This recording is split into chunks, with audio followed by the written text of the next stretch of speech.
Hello there. Stan Robinson here. Good to have you with us.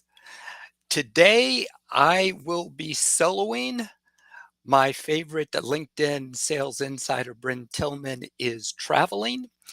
So today we're going to be talking about the 5 new Sales Navigator updates that you'll want to be aware of. And Sales Navigator, as we've always talked about, keeps adding new features, most of which are extremely useful, all of which are good to know about because some of them are changes to things that we've been used to, and you need to know where to find some of the buttons and features that you've been used to using all along, and they may have either been moved or renamed, as we'll see today. So let's go ahead and dive right in. First, for those of you, which is all of us on Sales Nav, but have been saving leads and accounts, this is something that is probably rolling out. Not everyone may have it yet, but eventually you will. You're probably used to setting up a list when you do a search and you get back a set of search results, be it accounts or be it leads. And we're all used to seeing a big save button somewhere on the page. If it's a list, it'll be to the right of the profiles and accounts that we're looking at. Well, now instead of the save button, you will see add to list. Now, I know that that's not extremely intuitive because you may be thinking, well, I don't necessarily want to add this to a list.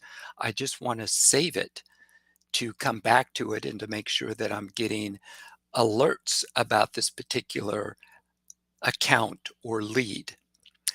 But when you click on add to list, that particular lead or account is automatically saved. Now, again, it's not exactly intuitive, but that is what is happening. So when you click on add to list, you can either select a list from any of the lists that you've set up, or you can just leave it as is, and the account or lead will be saved to the all category. But just be aware that if you're looking for a save button and you no longer see it, just go to add to list, click that, and the account or lead will be automatically saved. Okay, be honest with you, I prefer the straightforward save button, but this will presumably help you get into the habit of creating lists and categorizing everything for easy retrieval. That may be the thought process behind it. Okay, so that was the first thing.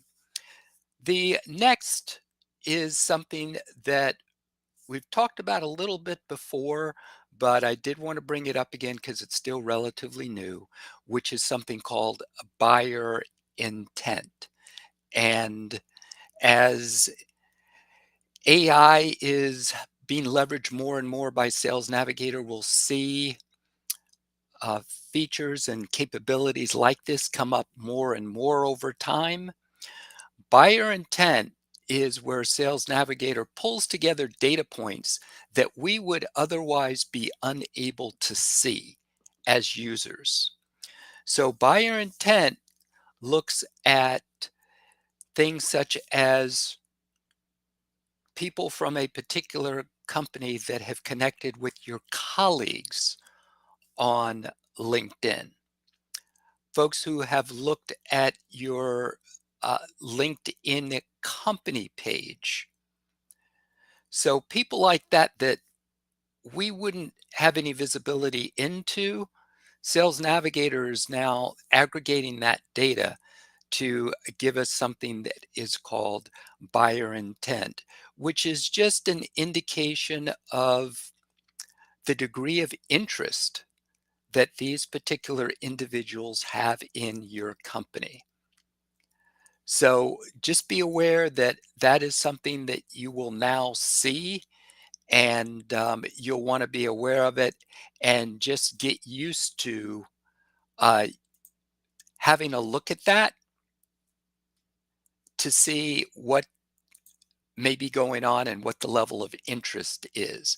Now, you will see this in your account hub, and when you're on a particular accounts page in Sales Navigator, you will see something called People, which is part of Relationship Explorer. You'll see Intent, which is where you can look at things like buyer intent.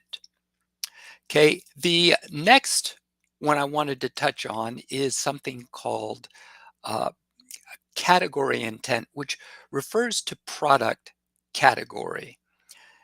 So this is where people may indicate that they're interested in specific product categories. And what you can do within your Sales Navigator instance is you can go out and you can select categories that apply to your specific offering.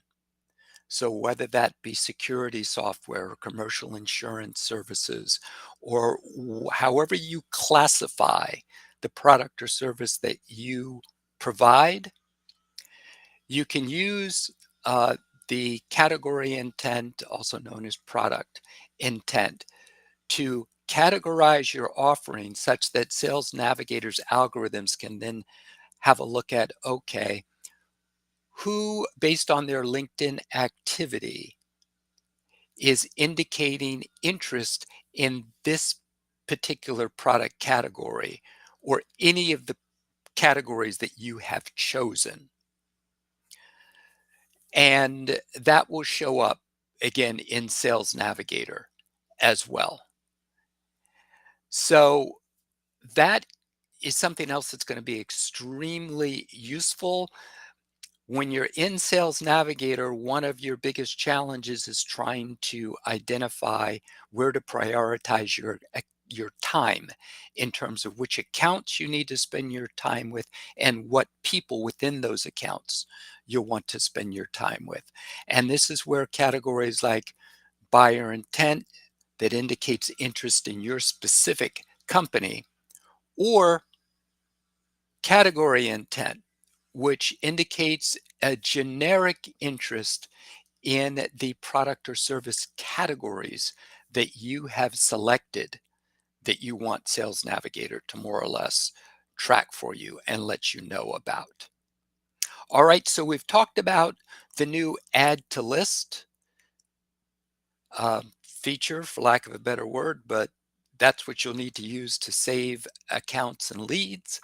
We've talked a little bit about buyer intent, a little bit about category intent, which refers to product categories.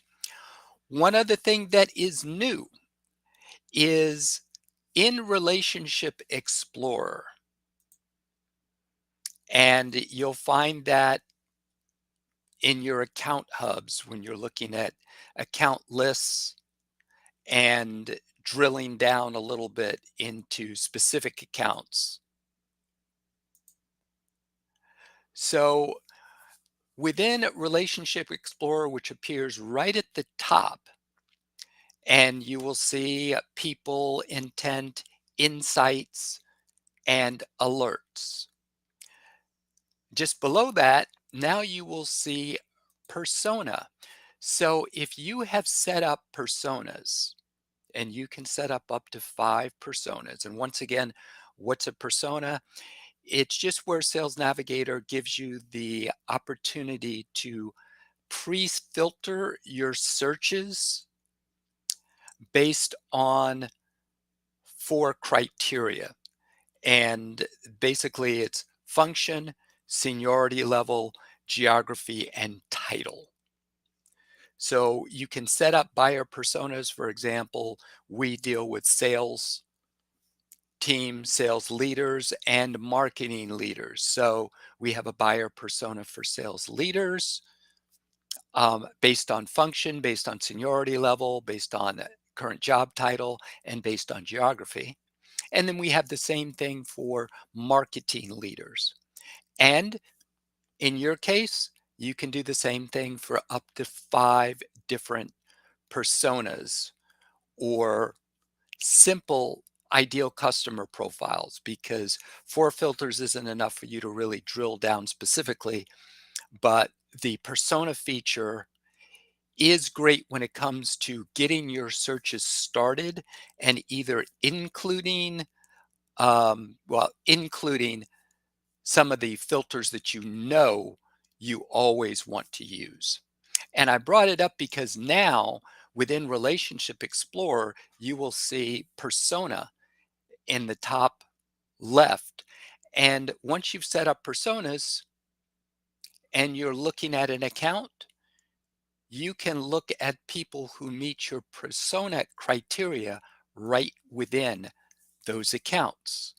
So it will help you save time, particularly when you're in a large account and you're trying to get a handle on who the main decision makers are. Using your persona on an account page will help you quickly start to filter down the search results so that you can start to map out the organization and who it is that you want to start following up with, connecting with, um, socially surrounding. For example, if the person is not that active on LinkedIn, but they're still a key person of interest to you, you can look at, okay, who are their peers above horizontally, and who are the people that they manage or report to them, and start to connect with those people in order to have an opportunity to potentially connect with your key person of interest down the road as well. So the fourth thing is within Relationship Explorer, you now have the ability to filter by the personas that you've set up. The last item that I'll mention of the 5 is on your homepage. And again, it involves the ability to fine tune some of the filters that you're used to using. And we're all used to using alerts that appear on your homepage. Well, one of the things that you'll notice when you're on your homepage is that next to filter by, you'll see something that says new. And what it's letting us know is that now, in addition to account filters and lead filters, you can now filter by account lists and by the lead list that you've set up. So if you want to be even more specific about who you want to look at in a particular time period that you're on Sales Nav, say you don't have time to look at alerts from all the leads and all the accounts that you've already saved, but you just want to look at a specific group of them. Well, if you've set up that group in a list, you can filter your alerts based on that specific account list or lead list, which is a great time saver. So, just as an example, looking at an account, the same filters apply. So if you've set up a list of accounts based on whatever criteria you choose, you can select that list and then filter alerts by account growth, buyer intent, account risk, new decision makers, news, shares, etc. And you can do the exact same thing for your lead lists. Okay, when you select a list, you'll be able to use the familiar alerts that you're used to, but within the confines of that specific list, which again will help you save quite a bit of time. So you can look at career changes just within a list, or engagement, or shares. Um, so just wanted to bring those things to your attention. The changes keep coming fast and furious, but as you can see, the vast majority of them will help us do our jobs more effectively. Some of the others, it's just a matter of getting used to a button that you're used to that may have a new name, like add to lists. Alrighty, Hope that helps and have a great day.